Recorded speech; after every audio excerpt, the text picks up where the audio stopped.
avons, à la demande des plus hautes autorités du pays, appelé l'ambassadeur de la République algérienne démocratique et populaire, conformément au communiqué du gouvernement qui a été publié. Nous avons élevé une vive protestation auprès de l'ambassadeur algérien par rapport à cet incident.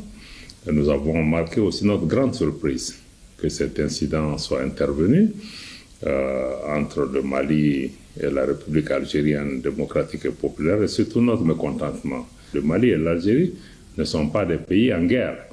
Et de notre point de vue, rien, absolument rien, ne saurait justifier que les forces de défense algériennes puissent s'attaquer militairement à un aéronef des forces de défense et de sécurité du Mali. Donc nous avons souhaité que la partie algérienne puisse, comme nous le demandons déjà depuis plus de 3 jours, mettre à notre disposition des éléments de preuve indiquant que l'aéronef sans pilote s'est porté éventuellement sur le territoire algérien et dans quelles circonstances cet aéronef a été abattu.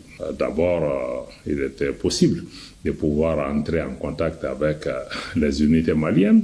Ensuite, au niveau de nos différents services de renseignement, il y a un canal de communication qui est établi. Il y a aussi le niveau diplomatique. Ce contact aurait pu se faire en amont, pendant ou même après l'incident. Rien de ceci n'a été fait. Le seul moment où le Mali a compris que l'Algérie était impliquée dans cet incident est quand le ministère de la Défense algérienne a émis un communiqué pour pouvoir revendiquer cette attaque contre le drone malien. Nous avons aussi indiqué à l'ambassadeur algérien que ce type de pratique doit exister entre les pays. D'ailleurs, nous avons rappelé que récemment, le Mali aussi, son espace aérien a fait l'objet de violations à partir d'un pays voisin, d'un aéronef de même type. Nous avons gardé notre sang-froid, nous avons suivi les différents protocoles de vérification et des informations dont nous avons besoin ont été portées à notre connaissance. Et ensuite, nous avons indiqué que aujourd'hui, cette action de l'Algérie a naturellement entravé l'opération des forces de défense et de sécurité. Nous pensions que l'Algérie et nous étaient tous engagés dans la lutte contre les groupes terroristes. Nous trouvons inacceptable que l'Algérie puisse servir de base arrière pour des groupes armés qui ont aujourd'hui revendiqué des attaques terroristes sur le sol malien. Et nous attendons les éléments de preuve de la partie algérienne. Des démarches seront entreprises aussi au plan international pour pouvoir situer les responsabilités.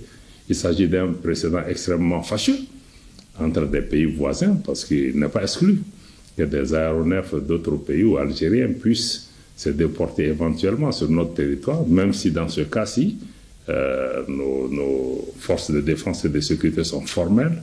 Le Mali n'a opéré que sur son territoire national et rien, aucune intimidation, aucune menace ne va empêcher les hautes autorités maliennes, les forces de défense et de sécurité maliennes de continuer à surveiller le territoire national, à défendre l'intégrité territoriale de notre pays et à assurer la protection des biens et des personnes et surtout à intensifier les attaques contre les groupes terroristes qui sèment la désolation. Donc c'était le message que j'avais aujourd'hui à transmettre à l'ambassadeur algérien, à l'attention de ses plus hautes autorités. Nous devons aussi expliquer à notre population de garder son calme.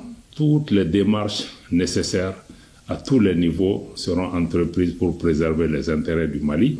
Nous nous félicitons aussi dans ce cadre du fait que l'AES ait pu agir et répondre de façon solidaire conformément au traité de notre organisation. Tout le monde doit comprendre que quand on s'attaque à un pays de l'AES, on s'attaque à tous les pays. Il s'agit d'une démarche diplomatique classique pour pouvoir montrer notre mécontentement et d'autres actions également seront entreprises pour faire passer le message là où il le faut. Face 7, une autre facette de l'information au Burkina Faso.